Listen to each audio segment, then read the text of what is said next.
Let's talk about a story that involves freedom, justice, and revenge. Django Unchained. So good that halfway through the movie, I had to take a mad piss and I was like, no, I am finishing this. I am sticking it through. Even though my bladder told me otherwise.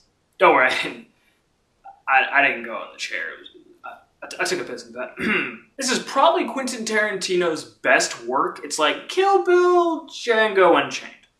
I mean, they're really close, really neck and neck, but I think Django kind of takes the win. Django Unchained is non-stop, fast-paced, hard-hitting violence. It just starts with extreme gratuitous violence and then ends with gratuitous violence. This movie is extremely satisfying. It's a really good revenge story. It might be the best revenge story. It's definitely the best Western story I've ever seen. All the Clint Eastwood movies don't even compare to Django. This movie also has a really good score to it, as most Tarantino films do. The best thing about this entire movie was the story combined with the compelling acting. Jamie Foxx's Django, a former slave now turned bounty hunter, is amazing. You can really feel Django's anger, you can really feel his want for revenge for freeing his wife, who is depicted by that one chick from that one cop show that I never watched and probably never will. But she's a very good actress. There's also the German bounty hunter who actually brought Django into the whole thing and will help Django try to free his wife, do all the awesomely amazing violent things that just happened in this movie. Now, a really good actor in this was Leonardo DiCaprio. Leonardo DiCaprio was this slave owner who just has no remorse for anything about African Americans or slaves or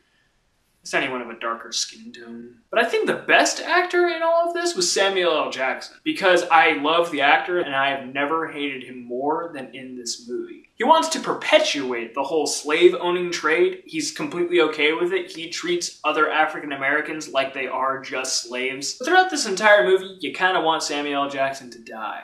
The story was really well written, really well done. It's all extremely violent. There are scenes that occur in this movie that are just so gratuitously violent that it will just stick in your head forever. There are times, even now, where I can think about just one slight moment, this particular slave scene that's just horrifying. But this movie has a really good feeling of justice to it. This movie is all power. There's nothing in this movie that doesn't have a complete purpose to make you feel something. This movie isn't just violence. It's not just senseless violence like some people think Quentin Tarantino's films are like. If you loved Kill Bill, you'll definitely love Django, and you'll probably like it more. I know some people think that Kill Bill is better than Django. I personally think that Django is better than Kill Bill just because the overall acting in the entire movie was better. Plus, it's one complete story in one movie. You don't have to like get 2 discs or watch one and then watch the other. And Django Unchained is probably the movie of the year for me, for 2012 anyway. It's like Django and Avengers are really close. They're 2 entirely different movies, 2 entirely different genres.